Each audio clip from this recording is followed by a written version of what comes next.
Ladies and gentlemen, welcome to the Crunchyroll Expo of 2022 in the fabulous city of San Jose, California. Well, it hasn't been live since 2019. Ever since, both Crunchyroll and Anime Expo have been doing this online, but now they're doing both. So if you couldn't make either one, you could watch it from the app on your phone.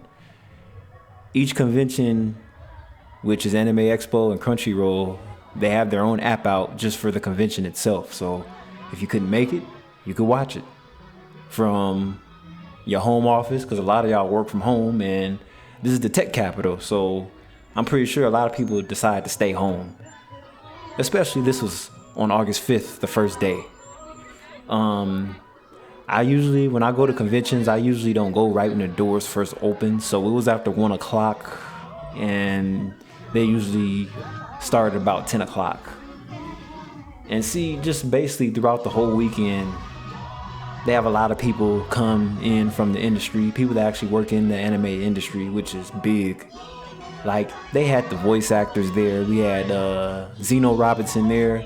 But of course, the bigger people wanted, they wanted you to pay. They're going to be there all, if they were there all weekend, then most likely you're going to have to pay separate from getting in your pass. But yeah, this is the entrance, the main entrance. Not too overwhelming. Unlike Anime Expo, which was actually, I'll say, is better. But this had a fair crowd. I mean, overall, San Jose is the tech capital, so it's not gonna be super, super chaotic, but a lot of events are hosted in San Jose. So if you're trying to avoid like the busier places like, LA, San Francisco, then San Jose is pretty laid back when it comes to large events like this. But mind you, this is only the sixth expo that Crunchyroll has hosted, so it's only going to get bigger and bigger, and they'll probably end up moving this show to San Francisco, as Crunchyroll is actually headquartered in San Francisco. Goodbye Funimation app, because Sony owned Funimation, but they bought out Crunchyroll, so this is all Sony. Basically a Sony convention. Not bad, right? So Sony has PlayStation and they have Crunchyroll. The only thing, there was a few setbacks with this. I like that pink Audi, by the way. I'm not because it's pink. I just like the Audi, and got the engine in the back, the diamond in the back. They didn't have the maid cafe like the Anime Expo did. That was a setback. But you have to pay for that. That's not included. See, all the, the specialty events, you have to pay for most of them. So most people come just for the cosplay, the artist alley, and, the exhibitions. There's something there for everybody. I like this car too. I just never seen a Kia dressed up like that. I don't know who would put that kind of money into a Kia, but that's not your ordinary Kia, because that's a Stinger, I believe. That's a Stinger, which is probably the best looking car that Kia's ever designed. And it caught some attention. That belonged to one of the guys selling his clothes. And of course we have the Nissan Skyline. That car, that was like the best car of the 90s. Best car of the 90s. And just mind you, just all the, the Japanese imports. There's always something to see, always something to look at, but, we had the Nissans, we had the Subarus, we had the Volkswagens, stuff that you're not supposed to touch. So these go to the diehard, the diehard Japanese pop culture fans. Customized license plates. You see it.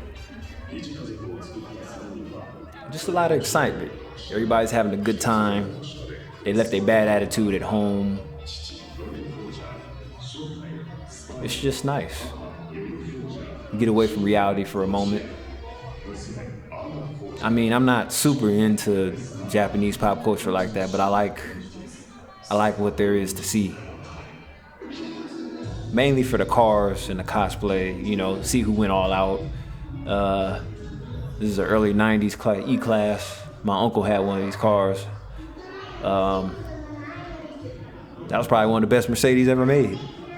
That's like a 1990, I believe. I'm sure that was restored. But yeah, we got the hard exhaust. They went all out with that car. They went all out. And then next, we have the nostalgia. All the classic gaming systems. Mind you, a lot of them were already open. They just packaged them back up. And they're selling them for retail price and more. Like that N64 you saw, they went at $150 for it. Mind you, that was the release price back in 1996. But a lot of the consoles were under $200. But over here, we have the Super Arcade. They didn't have the PlayStation Cafe like Anime Expo did. That was free, but mind you, Crunchyroll's Super Arcade was free. That's why there's so many people in there. You get on the machine and you stay on it. But we all remember Dance Dance Revolution. This dude had skills. Like, I'm sure he was out of breath by the time he got finished. I mean, he was getting applauded and everything. Crazy. But the reason why Anime Expo's arcade wasn't free was because it was round one. Round one, it was brought to you by Round One, which they sponsored it, so you're paying. Not a bad thing because they had the e-gaming, which was basically a PlayStation 5 cafe. That was free, so they get a pass for that one. You can't have everything, right? And then there was a lot of conferences, people from the industry, like I said before at the beginning. These guys were from the Sonic the Hedgehog team, video game team. They're just talking about what it really takes to work in the industry, the pitfalls, how they like it, how overwhelming it is, etc. You get it.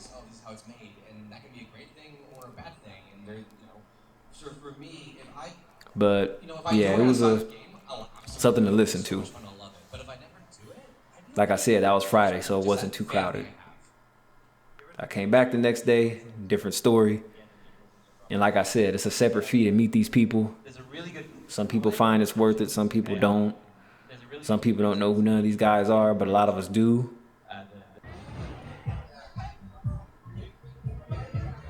And yeah, that's pretty much what it is. And a lot of this video footage, I have to alternate between the iPhone and the GoPro. The GoPro is like the perfect camera for conventions, unless you want to spend a lot of money on a fancy camera. I think, what was it, DSLR or something? Yeah, one of those cameras with the huge lens. But I'm like, it's just a convention. It's not that serious.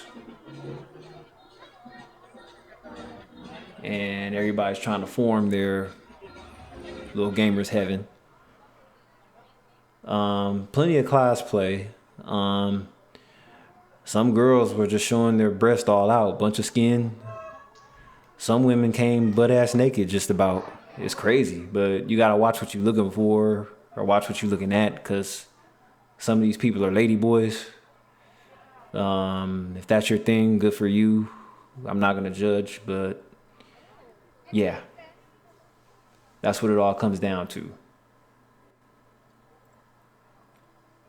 And there's plenty of room for, if you're tired of walking around and you just want to sit on the sidelines, eat your food. There's plenty of food to go around. The vendors were okay.